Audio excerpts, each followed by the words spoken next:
Welcome to TalentWise, a podcast dedicated to identifying and unpacking challenges and solutions related to the workforce. Each episode, we will hear from experts in their fields or industries who are fighting to better understand and adapt to shifting workforce dynamics. What are those dynamics, you might ask? Put most simply, the workforce crisis we've seen coming for decades is upon us, and most of us are not nearly as prepared as we should be. We've hosted expert demographers who helped us understand the scale and scope of this problem, and we've heard from industry leaders and human resources professionals managing efforts to address it proactively. We've also met with leaders responsible for nurturing our mental health infrastructure and leaders of national apprenticeship programs. Today, we'll explore the critical need for broader and more inclusive job creation, preparation, and access. To understand this topic, we have invited our friend, JW Carpenter, president of Prosper, to join us today. How are you, brother? Very good, sir. For those listening, throughout his career, JW has shaped education and career access policies and opportunities in Alabama and beyond. After college, he was a high school math teacher who subsequently became a lawyer, which I am sure there's no stories to unpack there. But his passion led him to become the executive director of Teach for America, Alabama, subsequently the executive director of the Birmingham Education Foundation, which you were president of that organization for years, before becoming the first president of Prosper in 2021. Prosper is a nonprofit created to build the most inclusive and thriving economy in the Southeast by aligning Birmingham and Jefferson County around inclusive job creation, job preparation, and job access goals and strategies. So I don't know where we were when we met the first time, only that it was a long time ago, and it was very evident your passion for the work that you do. At that time, I think you were working for Teach for America. What drew you to this work? Why do you do what you do? Well, first of all, Danny, thanks for having me. I'm a big fan of you personally, and big fan of all the different things that Mark Steen has done professionally, but especially I know you've been knee deep in this workforce stuff. We met in Washington, D.C. when I was in law school. And so I was a Teach for America alum, but I wasn't working there. So I'm going to remember not to be hurt by your failure to remember the first time we met, but that's okay. So I think there are a lot of reasons I do the work that I do, but what I would boil it down to is margin for error. And what I mean by that is when I was a teacher I grew up with a lot of privilege in every manner of speaking.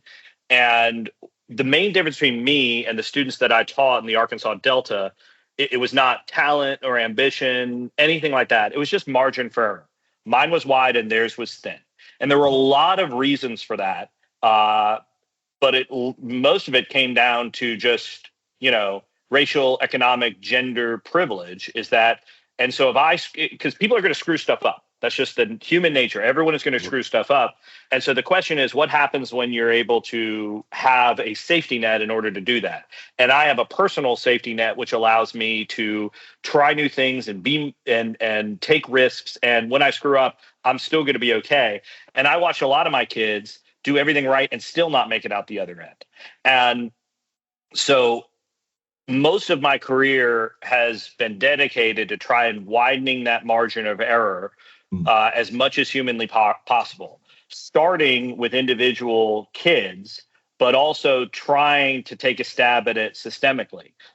This is tombstone work. And what I mean by that is if on my tombstone, it says you did it, I'd be like, wow, that happened really fast. Because we're trying to undo decades and decades and decades of work that has been done to create this margin for error. And so but we're best off if we can widen it. I'm not talking about shrinking it for anybody, but I want to widen it for a bunch of kids and a bunch of families and a bunch of other folks who, when we widen it, will do incredible things. Well, that's a wonderful way to frame it. Is that kind of how the genesis of Prosper evolved? How was Prosper born? Well, the way Prosper might be a good idea is I had nothing to do with it. So in the wake of George Floyd, and this has been told to me by a lot of folks, so there are better people to ask. But Mayor Woodfin, in the wake of George Floyd, worked with a number of corporate leaders from throughout the community: Lee Steisinger, John Turner, Mark Crosswhite, Rich Beelan, Tim Vines, you name it. I'm leaving people out. And they just said, listen, enough is enough. We have got to do something. We need to grow this economy. Overall, we need to make sure that we grow this economy inclusively. We've got to figure out how to do it because while Birmingham has come a long way, we got a long way to go to keep up that momentum. And there is nothing that guarantees we're going to keep up that momentum. We're fortunate that Lee Steisinger, who's a great leader here, also sits on the board of Brookings Metro. Brookings Metro worked for a couple of years in Birmingham with a number of local leaders, Key Yielding, Emily Weichel, Josh Carpenter, Anthony Hood, so many others. And it was a mix of deep data-driven research and just like on-the-ground know-how, because you can't look at a city just from a data perspective. You got to look at what's actually happening in the city. And they came up with a 51-page paper about Birmingham showing where we struggle and where we can grow. And from there, Prosper was born to steward that, to make sure that we are building the most thriving and inclusive economy in the Southeast, and that we are driving towards a job creation, job preparation, and job access strategy that's truly inclusive of everyone in Birmingham and Jefferson County. That's amazing. Can you unpack a little further what Prosper is doing and what you mean by inclusive access to creation, preparation, and access? Yeah. So, we've been at this for 4 years. We are a very well-heeled startup, but we are a startup. So there are a lot of things that we're learning and pivoting and trying to figure out in order to execute on this piece of it. But Prosper essentially plays 4 or so roles. The first is, how do we build a functional economic development system? So that includes having a clear vision for what Birmingham's economy can be and where we can win. Second is, how do we make sure that we have a structure that delivers it? It's really great to be able to know where you want to go, but you also have to have people and organizations who are driving you towards that. Third is, what are your goals? What are your short-term goals, medium-term goals, long-term goals that are going to help us measure how we're doing, both as a city, but also against other cities? Are we keeping up with the Joneses? So that's the first thing that we're doing. Second thing is, how do we make Birmingham a destination for outside talent, outside ideas, and especially outside funding? We are 3% of national philanthropy lands in the Southeast. The Southeast, I think best case scenario, we're 5th in line for that in Birmingham. And we spend a whole lot of time with a whole lot of great partners working collaboratively to put Birmingham on the map. And my board wants these national partnerships to happen. But what's also great about my board is they don't care if those national partnerships, they want them to form in Birmingham. They don't care if Prosper is the partner. That's not the point. Prosper is the vehicle to do that. Third, communication and community engagement. I give Angela Abdur-Rashid a ton of credit for this. This was a grass tops effort to start. It really was. But it can't stay a grass tops effort and work. And she has built a 7,000 to 10,000 person, we'll say it's a database, but really it's just a collection of individuals diverse in every single possible way, who we are working with, getting advice from, supporting, connecting, communicating with, making sure that whatever it is we're coming up with tactically, strategically, on an individual basis, that it really reflects the skills and knowledge and experience of everyone in the community, because that's how you're going to win. And so there are so many gaps that we need to close, Danny, but the easiest gap to close is communication. There are so many times that people just don't know about grant opportunities, don't know about jobs that are out there. That's not to say we don't have to do a whole lot more to help people get those grants and get those jobs and get those things, but we can start by letting them know. And Angela does just a terrific job of that piece. The fourth is, when we launched Prosper, there were a lot of shovel-ready projects that we don't run them, we're too small, but we help launch. And the idea is like, listen, a lot of people don't have time for your 5-year plan or your 10-year plan. Let's get some runs on the board. And we supported an array of things, everything from partnerships with Generator on the Prosper Health Tech Accelerator, working with the city of Birmingham on the Good Jobs Grant, working with Regions and Kendra Key on the Entrepreneurship Center that they're launching, and a number of other things that are supporting small businesses, Black-owned businesses, workforce, all over the map, just trying to make sure we're democratizing opportunity. And so when I think about inclusivity, that's what I'm talking about. how do we democratize opportunity? You know, a lot of the time, Danny, as you and I know, information flows within networks. Yep. And those networks are often leaving a whole lot of people out. Not necessarily because those networks are filled with bad people who are gatekeepers, just because these are people you went to high school with. These are people that you work with. These are people you live near. And what we've got to do, we're not going to stop networking. Why don't we just democratize it? Why don't we just create opportunity for everyone? Now, certainly, we're going to look and make sure that we are looking for the 600,000 people in Jefferson County. We are going to look like, are we making sure to including the folks in Hoover on this? Are we making sure that we're including all the geographies on this? Are we making sure that we're including women and people of color and everyone is included in this? We're looking at every crevice, but ultimately what we want is the 600,000 people in Jefferson County and the businesses they run and the households that they're building. We want them to thrive because we are in this together. And if we do not work collectively together to democratize that kind of opportunity, we're just missing huge chances for Birmingham to grow and thrive and be great. Yeah, well, you know, you are easily one of the most, at least from a career perspective, philanthropically engaged people I know.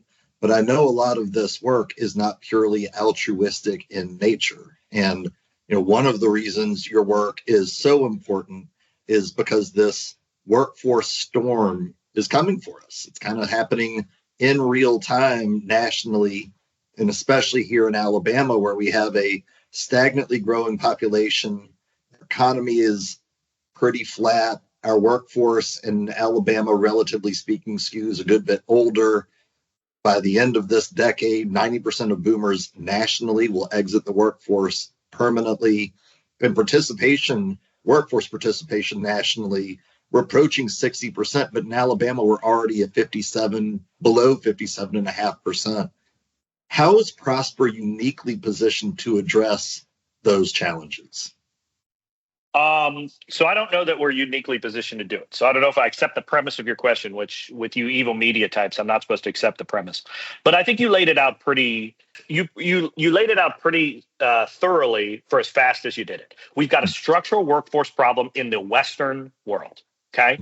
And relative to the Western world, Alabama is a little worse off for all the reasons you're saying. And so the first thing that we got to do right now is we got to confront brutal facts, which is we have got to take this issue on.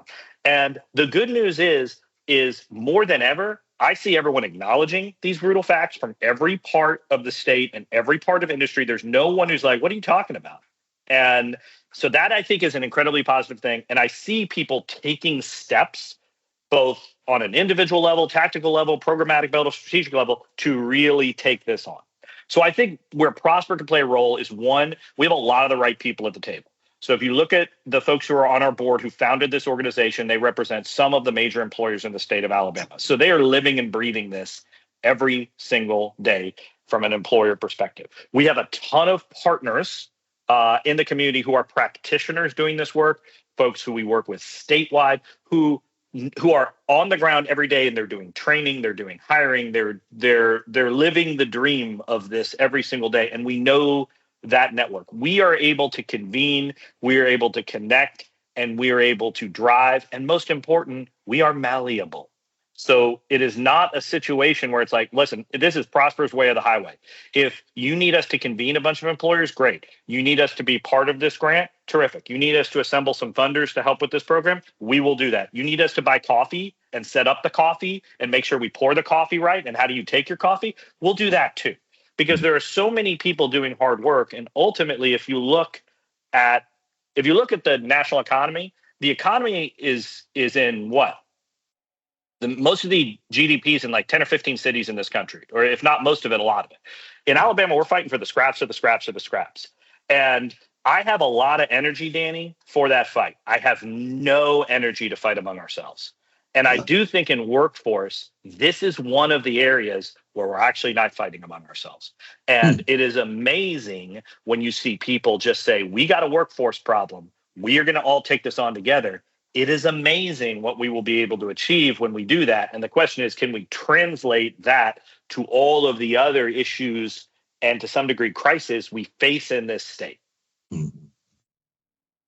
Yeah, I think that the amount of work that is happening and energy for the work that you guys are doing and participating in, collaborating with other organizations, clearly progress is being made.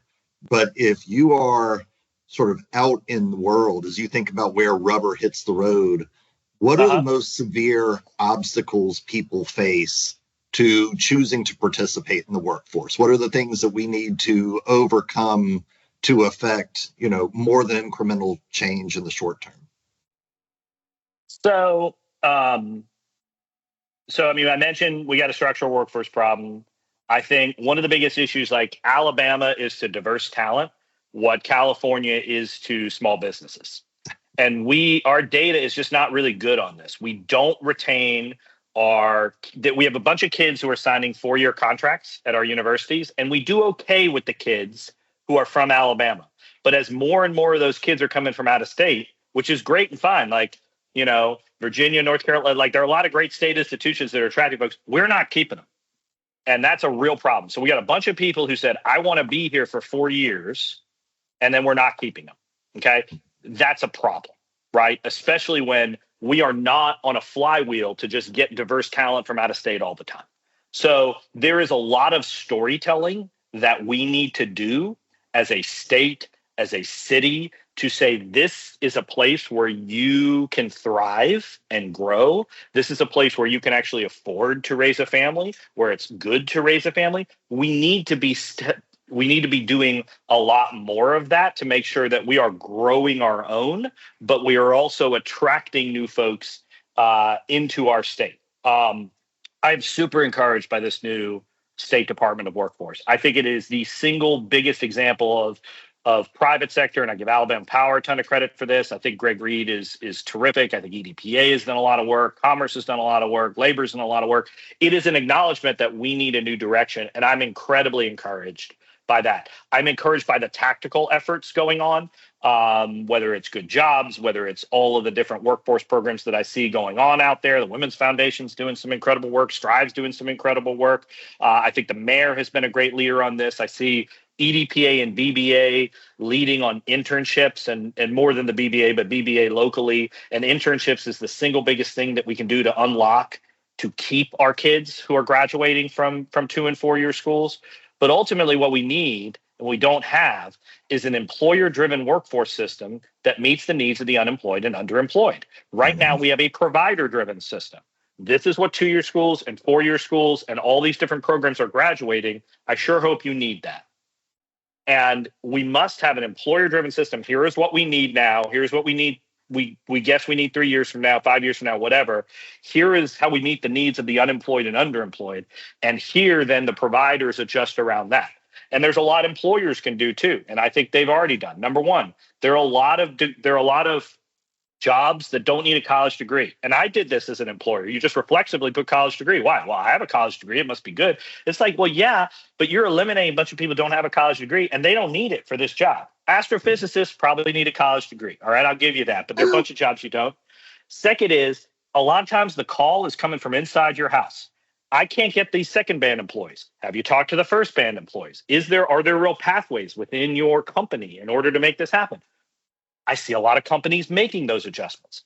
But I think when I talk to a lot of folks who are able to get people in the door, the challenges that they cite are, one, sometimes folks don't even have the basic educational levels to do the job. And they're not necessarily asking for folks like at a PhD level, but sometimes we're just not graduating folks who have those skills. And a lot of these employers can teach them specific skills, but there has to be a minimum level of education in order to do that.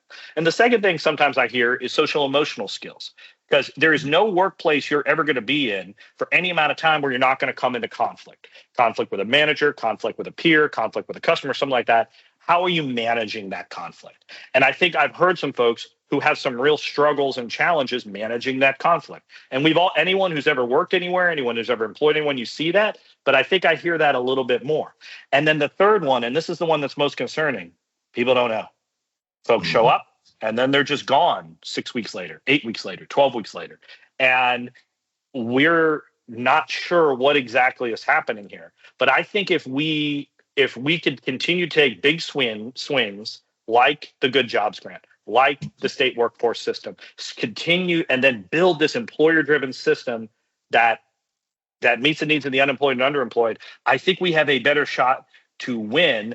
We'll have new problems when we do that, but I think those new problems would be better ones. Yeah. I'm encouraged to hear you frame the ways in which these disparate groups are collaborating. And by disparate groups, I'm speaking specifically about the business community, the education community, and then sort of subsequently economic development. But I feel, and maybe you'll feel differently, I feel like those three disparate communities have never really gotten fully aligned, and we have success in pockets that we celebrate, but access is not equitable, and we're not moving the needle as quickly as we should. How do we achieve even greater collaboration? Right. So I've been in, it's a great question. And I have we're going to say it's a B- answer. We'll see what you think. So I think we're more collaborative now than we've ever been in my decade plus of being in this nonprofit education workforce space. Now, to some degree, that's damning by faint praise if you ever heard it. But I will say that we are pretty tactically collaborative. And we have a lot of great examples of cool things that have happened. Good Jobs Grant, Recompete, round one of Tech Hubs. We're going to be collaborative when we apply for Tech Hubs again. Those kind of things. I mean, the launch of Prosper is another example of folks who are tactically collaborative to come up with really cool stuff, right? That has a chance to make great things happen, right? And it's a huge step in the right direction. But the challenge is we spread our dollars and our CEO time like it's peanut butter. And when I say CEO, I don't mean just CEOs. I mean C-suite business leaders. We're asking them to sit on too many boards. We're asking them for too much. Guys, they got companies to run. They've got things that they got to do. These are talented folks that want to give, but we got to give them a path to make it a little bit easier. And as a result, we lose efficiency, and we make establishing clear economic identity, goals, and accountability much, much more difficult. Yeah. It is my biggest failure as a leader since joining Prosper that we have not done better to create a system and structure that can compete. We have to be blue sky about how we set up our structure right now. As we look at how we're doing these things, it can no longer be turfy. It can no longer be, everything, one of the best things that we're really good at figuring out what everyone else needs to do better. We've got to be looking inward at what we could do better. We got to take a blue sky approach to this and really design with a blue sky attitude. It cannot be we design a system around what already exists. What would be competitive? How can we make this a functional economic development system? How do we have a clear identity, clear goals and everything? Because Danny, guys, that's what all the MBA people call table stakes, right? Just by setting that up doesn't mean we win. It means we're fielding a full football team and we got 10 plays. That doesn't mean we're going to complete passes. It doesn't mean we're going to stop touchdown runs. It just means we have a chance to compete. And that, to me, structurally is where we want to get if we want to be strategically collaborative in the same way we're right now tactically collaborative. Yeah, the stakes are just so high, and we don't have the time, energy, or resources to duplicate effort or spend time celebrating wins that are not really moving the needle forward. As you do this work, certainly locally throughout Alabama, and you've had so many experiences sharing and collaborating with people doing similar work in other places, what are the cities or states that you feel like are doing this very, very well? So it's a great question. I think one of the best things that I've been doing at Prosper, and by I mean a lot of people, right? So we've been on the charm offensive, that we call it. Give Ruth Ann Moss credit for coming up with that term. But it's a bunch of nonprofit leaders, city leaders, other leaders who are traveling across the country to basically tell Birmingham's story, court national partners and national funders, and also host people here. Because once we get into the hardest part about Birmingham and Alabama is getting someone on a plane. Once they're on a plane, boom. Now we got them cooking with gas. But as part of that, there's been I've been also getting to do a lot of travel with Brookings Metro and the BBA and others to see what other cities are doing. So first one is Raleigh. The BBA does a fly-in every year. Guys, if you're listening to this, you got to have someone from your company go on this. It was about 50 or 60 folks from Birmingham last year. We learned a lot about Raleigh, and not to say like, wow, Raleigh Durham, never heard of it, but we really went deep, and we went deep together, and there's value in that. And Raleigh 70 years ago was a cow town, and they built so much around talent there that they probably, I think they have fewer Fortune 500 headquarters than we do, but every major company, it seems like, has a spot there because there's just so much talent. And we have such a chicken and egg here because so much of the time when we can't grow jobs or attract companies, it's because we don't necessarily have that talent. But we don't have that talent because there aren't as many jobs here. So I think there was so much to learn about what Raleigh's doing. And Raleigh said a couple of things about like, wow, Birmingham's been doing some really good place-based stuff. We're trying to learn from them.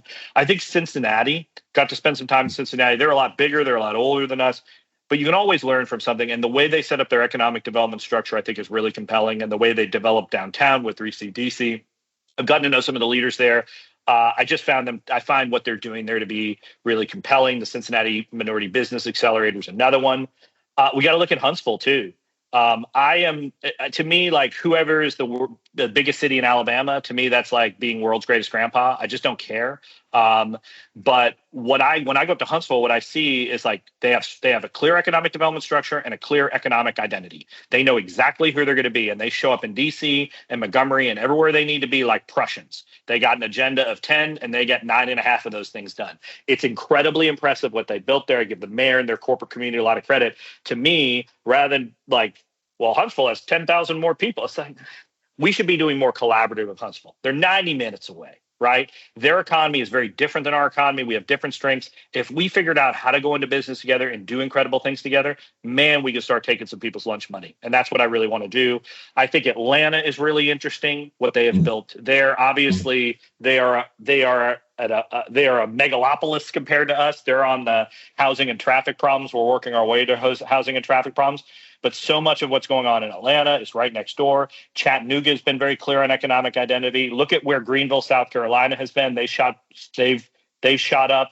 I think what Tulsa's doing with Tulsa Remote and other things in Tulsa are really interesting. There is always something to learn, but it requires us to leave the city, go somewhere else. Certainly we can look at Pittsburgh. There's always something to piece together and learn. And I'm thrilled that Prosper was born as part of the Brookings Metro Network because we have so much access to data and other people. And that's something that I'm trying to constantly do to grow my own knowledge set, but also to see what ideas that they have that we can steal and pass off as our own.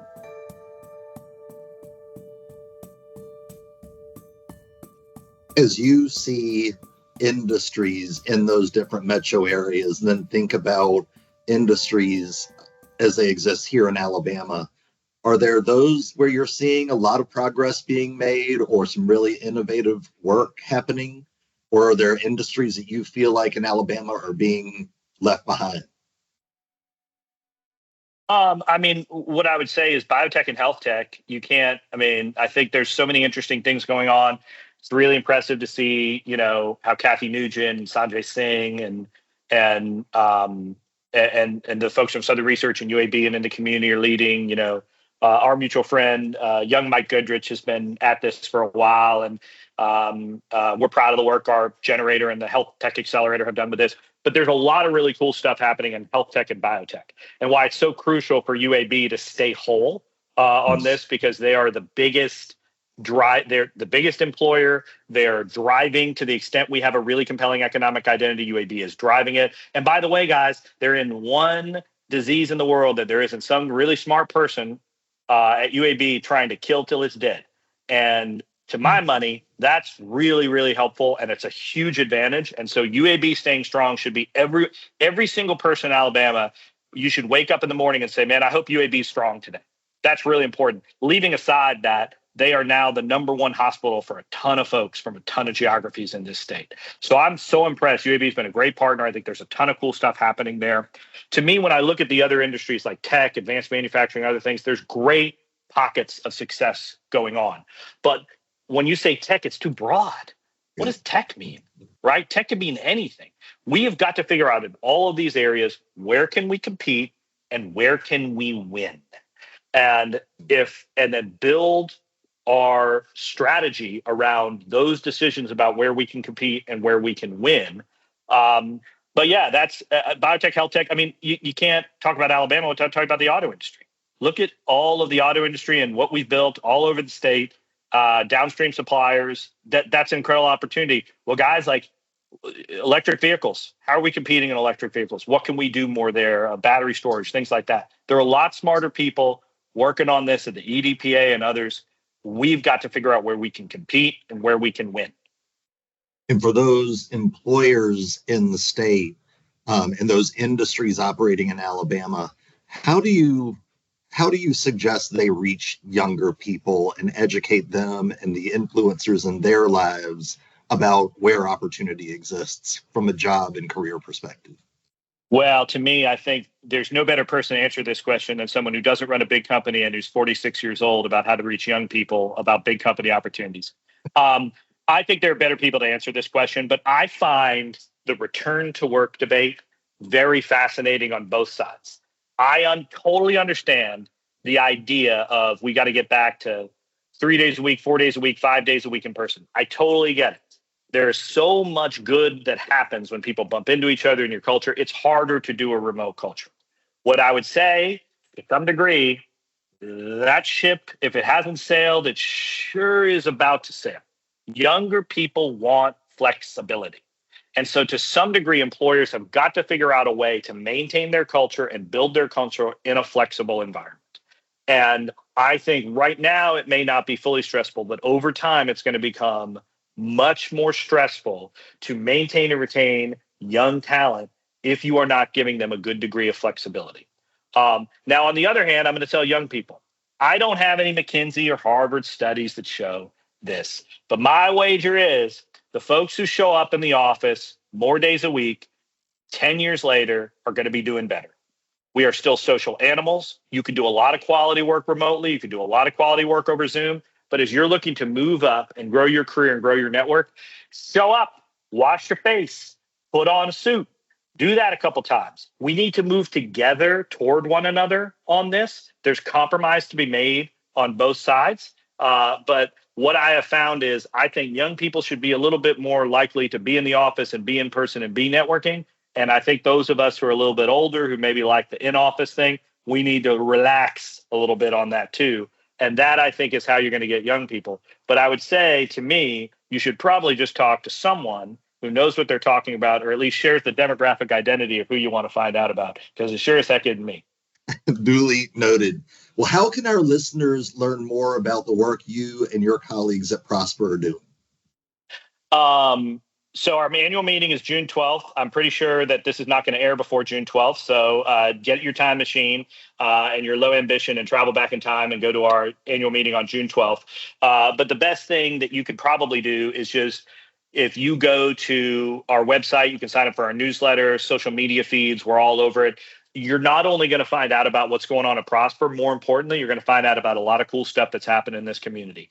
Angela Abdur-Rashid sleeps.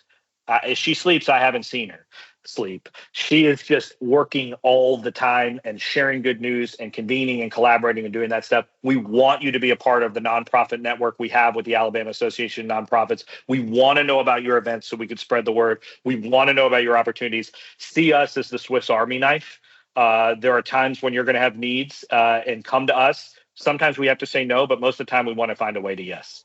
You can also just reach out to me for coffee. I'll have coffee with damn near anyone. So I got to pick your choice question for you, JW.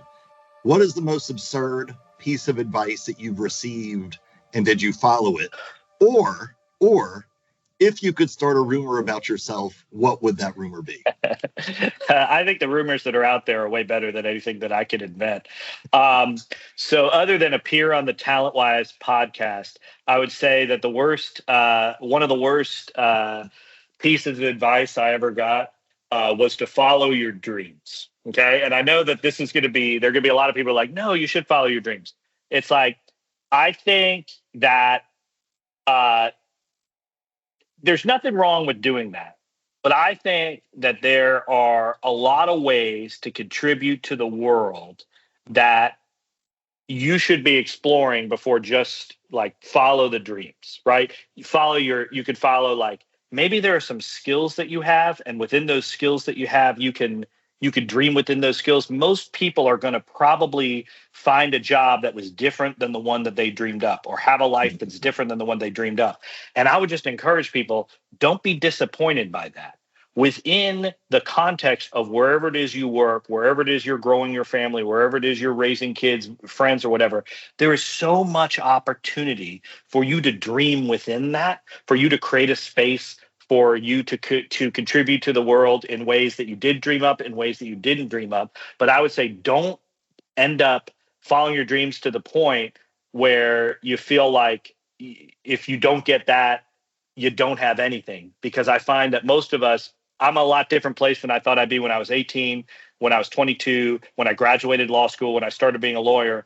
And I'm a really happy person anyway. And so I just would encourage people to not get stuck in the idea that maybe because they're not following their dreams, or their dream didn't come true, that somehow they screwed up, they're a failure, they wasted time. It's just not the case. I hope those listening at home will join us next time. In the meantime, JW, really appreciate you, brother. Thank you.